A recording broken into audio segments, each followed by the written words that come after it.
Bismillahirrahmanirrahim. Assalamualaikum warahmatullahi wabarakatuh. Pembahasan kita pada pagi hari ini masalah fikih tentang rukun-rukun salat. Halaman 20. A'udzu billahi minasyaitonir rajim.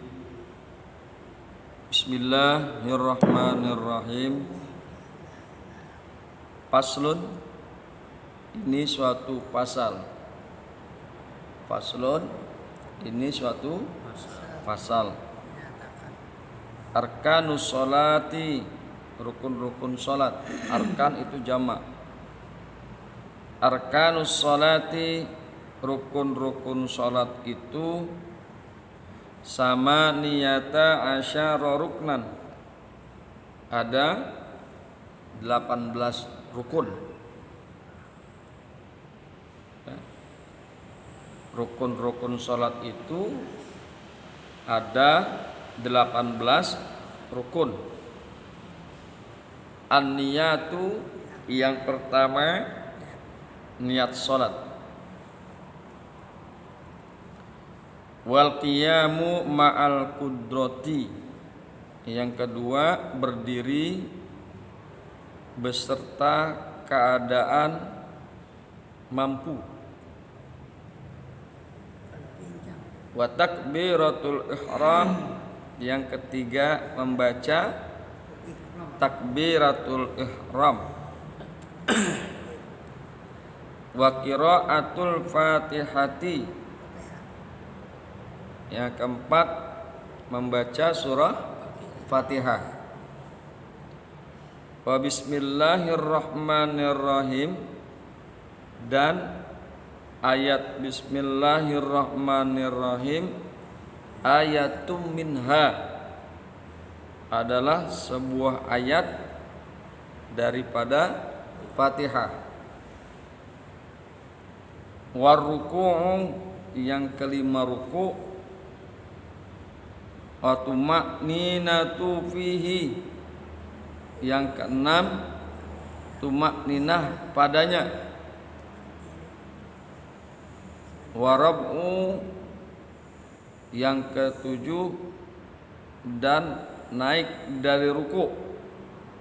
Wal i'tidalu, dan i'tidal.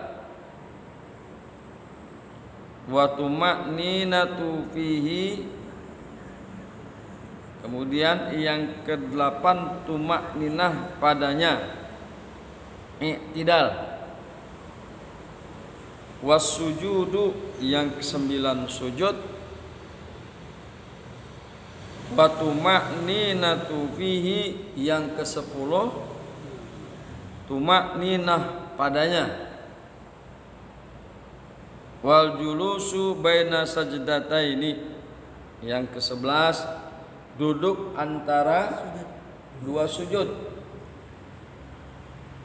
Wa tuma'ninatu fihi, yang ke-13 tuma'ninah padanya. Wal julusul akhir, yang ke-13 duduk akhir. Wa tasahhudu fihi, yang ke-14 membaca tasyahud padanya. Wassalatu ala nabi sallallahu alaihi wasallam fihi, yang ke-15 membaca sholawat kepada Nabi sallallahu alaihi wasallam padanya. Wa taslimatul ula, yang ke-16 membaca salam yang pertama. Wa niyatu khuruji minas shalah, yang ke-17 niat keluar dari salat. Pernah enggak kita tuh sebelum salam itu salam Ya, terus ada niat keluar dari sholat.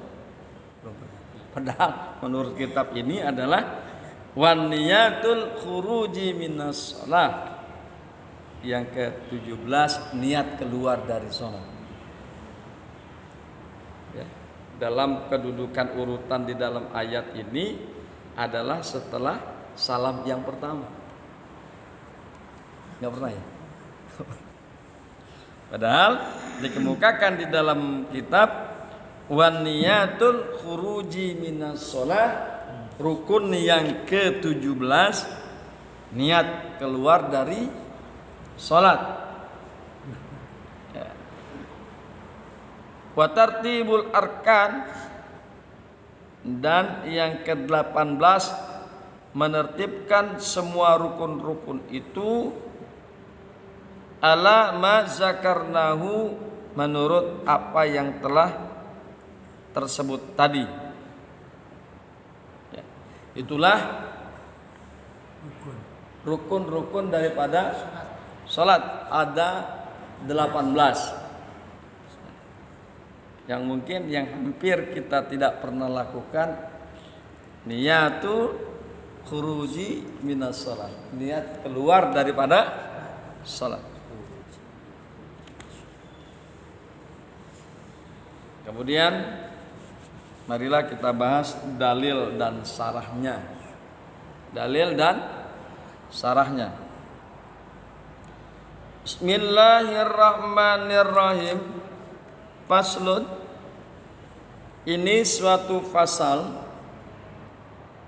Wa arkanus shalah, dan bermula rukun-rukunnya salat, rukun-rukun daripada salat. Samaniyata asyara ruknan, ada 18 rukun. An-niyatu, yang pertama niat. Ya. Dalilnya adalah berdasarkan firman Allah, wa ma umiru illa liya'budullaha mukhlisina lahuddin. Al-Bayyinah ayat yang kelima. Padahal mereka tidak disuruh kecuali supaya menyembah Allah dengan memurnikan ketaatan kepadanya. Berkata Al-Mawardi, memurnikan atau mukhlisin, mengikhlaskan, dalam ucapan mereka adalah niat. Ikhlas karena Allah, niatnya lillahi ta'ala. Nah, demikian menurut Imam Al-Mawardi. Kemudian berdasarkan hadis Rasulullah sallallahu alaihi wasallam, innamal a'malu binniyat, bahwasanya segala amal harus disertai niat. Maksudnya, secara syara amal-amal tidak akan dianggap sah bila tanpa disertai niat. Ya. Amal-amal tidak dianggap sah jika tanpa disertai niat. Makanya niat menjadi rukun yang pertama daripada min arkanis shalah. Hadirin, mari kita lihat penjelasannya di dalam halaman 37. Faslun fi arkanis shalah. Fasal fi di dalam, atau bisa kita juga mengartikannya tentang rukun-rukun salat. Fasal ini membicarakan tentang rukun-rukun salat. Jika tidak terpenuhi rukun-rukun ini, maka salatnya tidak sah, bahkan bisa menjadi batal karena rukunnya tidak terpenuhi. takdimu makna sholat, takdimu makna sholat lugatan wa syar'an. Jadi makna sholat ini sudah dijelaskan tuh pada pembahasan sebelumnya. Makanya dikemukakan wa taqdimu, ya, wa taqdimu makna sholat lugatan wa syar'an, telah dijelaskan makna sholat pada pembahasan yang lalu, baik secara lughah wa syar'an maupun secara syara'. Wa arkanus sholati, dan bermula rukun-rukunnya sholat, sama niyata asyara ruknan, ada 18 rukun. Ada 18 rukun. Ahaduha, satu di antaranya wa an-niyatu, yaitu niat. Wahia, dan bermula dia niat, wahia qasdus syai', bermaksud daripada sesuatu, menuju daripada sesuatu. Qasdus syai', muqtaranan bi fa'lihi, yang berbarengan dengan pekerjaannya. Muqtaranan bi fa'lihi, yang berbarengan dengan pekerjaannya. Wa mahaluha, dan tempatnya niat al-qalbu, yaitu di dalam hati. Tempatnya niat itu adalah hati. Jadi berbarengan dengan pekerjaannya. Apa pekerjaan yang pertama daripada sholat? Takbiratul ihram. Usolli fardal jum'ati. Kita ucapan di mulut. Itu baru lapas niat, belum niat. Jadi jangan salah. Itu hanya ancer-ancer niat. Jadi kalau kita kebiasaan mengucapkan gitu, ancer-ancer niat. Apakah sudah niat? Belum. Karena niat itu di jero hati. Adanya niat itu di dalam hati, bukan di mulut. Dan muqtaranan bi fa'lihi, berbarengan dengan pekerjaannya. Jadi sholli fardul zuhri arba'a raka'atin mustaqbilal qiblati. Allah, kata Allah, maka di jero hati, di dalam hati mengucapkan sahjaku, aku sholat fardu zuhur arba'a raka'atin, di dalam hati. Jadi ketika nanti kita melihat ada orang yang mengawali dengan usolli, jangan dibid'ahkan dulu. Karena pada hakikatnya mungkin dia sudah menjadi terbiasa, itu sebagai ancer-ancer. Sholli fardhu subhi rak'ataini mustaqbilal qiblati, ada nilai ta'ala Allah. Nah, baru di dalam hatinya, ketika di dalam hatinya sahjaku, aku sholat subuh 2 rakaat menghadap kiblat karena Allah. Yang barang Indonesia pakai bahasa Indonesia, yang orang Sunda sok di jero hate menggunakan bahasa Sunda dengan bahasa yang dia pahami. Kita kan kadang usolli fardhu zuhri teu nyaho. Artinya teh naon? Nah, niat itu kudu dengan bahasa yang dimengerti. Ya. Wa mahaluha, dan bermula tempatnya niat al-qalbu, yaitu hati. Ya Amir dah. Tempatnya niat itu hati, bukan di mulut, bukan di lisan. Jadi usolli fardal zuhri itu bukan niat, lafaz niat yang sesungguhnya di dalam hati. Fa in kanatis sholatu fardhan, maka jika ada sholat itu adalah fardhon, ya, jika sholat itu adalah sholat fardu, wajaba niyatul fardiyati, maka wajib niat fardu.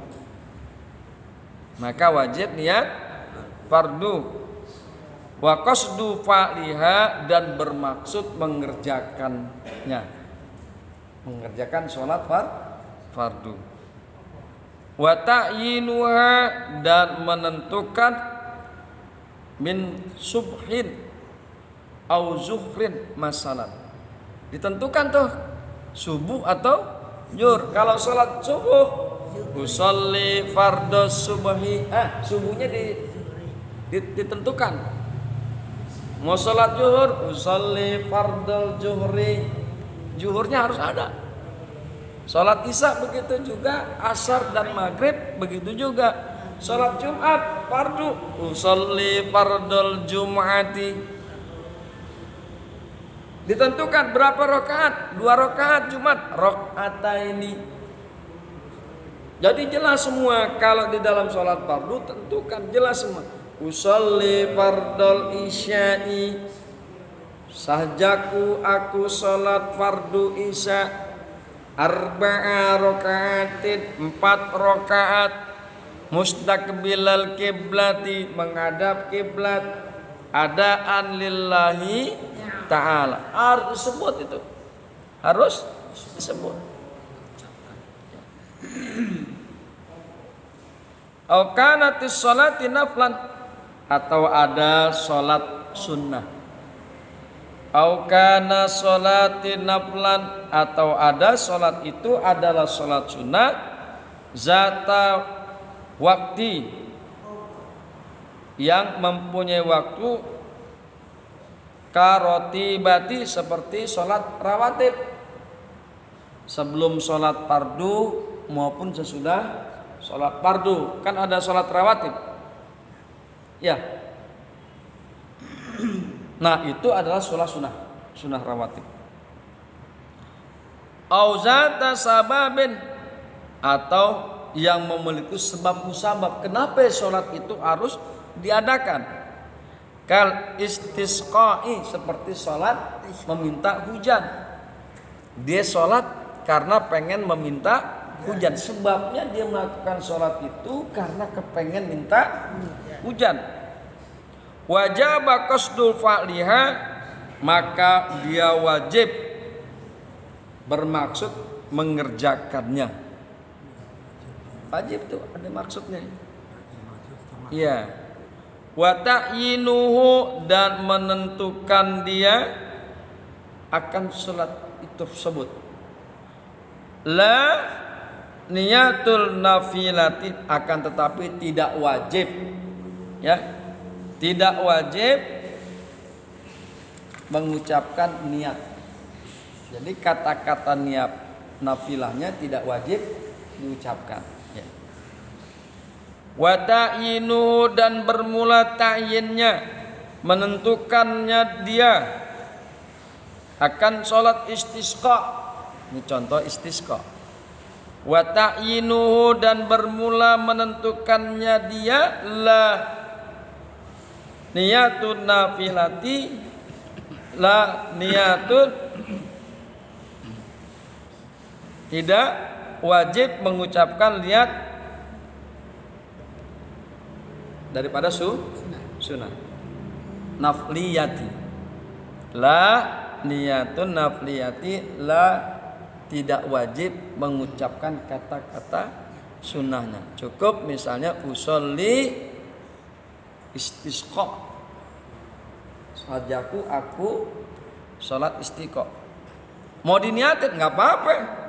Usolli sunnatal istisqa, sajaku aku sholat sunat minta hujan. Hanya dia tidak menjadi wajib. Beda ya dengan yang fardu. Yang fardu itu wajib. Kata-kata pardonnya kudu ada. Misalnya kayak yang sunnah kayak rawatib. Misalnya sesudah maghrib, usolli maghribi ba'diyatan. Nggak perlu pakai sunnahnya. Tapi pakai sunnahnya boleh. Usolli sunnatal maghrib ba'diyat ini mustaqbilal kiblati ba'diyatan, boleh. Nggak pakai sunahnya? Nggak apa-apa. Kemudian yang kedua adalah takbiratul ihram. Yang kedua adalah, mohon maaf, wasani qiyamu ma'al qudrati, yaitu berdiri ma'al qudrati beserta dia mampu. Ya. Ini rukun ini. Rukun berdiri itu rukun. Makanya disebutkan wa qiyamu ma'al qudrati. Dalilnya adalah daripada al-qiyamu ma'al qudrati, berdiri bila mampu, dikemukakan oleh Imam Bukhari meriwayatkan dari Amran bin Hasin radhiyallahu anhu, ia berkata, aku mempunyai penyakit bawasir. Lalu aku bertanya kepada Nabi sallallahu alaihi wasallam tentang salat. Sabdanya, sholli qa'iman fa in lam tastati fa qa'idan fa in lam tastati fa ala jambin. Sabda Nabi, salatlah dengan berdiri. Sholli qa'iman, salatlah dengan berdiri. Fa in lam tastati, maka jika kalau tidak mampu maka dengan duduk. Fa in lam tastati fa qa'idan, jikalau tidak mampu dia berdiri, qa'idan maka duduk. Fa in lam tastati, maka dia jika tidak mampu duduk, fa ala jambin, maka dengan berbaring miring. Ya. Inilah dasar daripada berdiri, ya, al-qiyamu ma'al qudrati. Ini adalah dasar mengapa al-qiyamu ma'al qudrati ini menjadi rukun. Kemudian An-Nasai juga menambahkan dalam riwayatnya, fa in lam tastati pamustaliyan, ya, la yukallifullahu nafsan illa wus'aha. Apabila tidak mampu berbaring miring, disolatin, maka dengan telentang. Miring dia kagak mampu, ya udah telentang. Ya.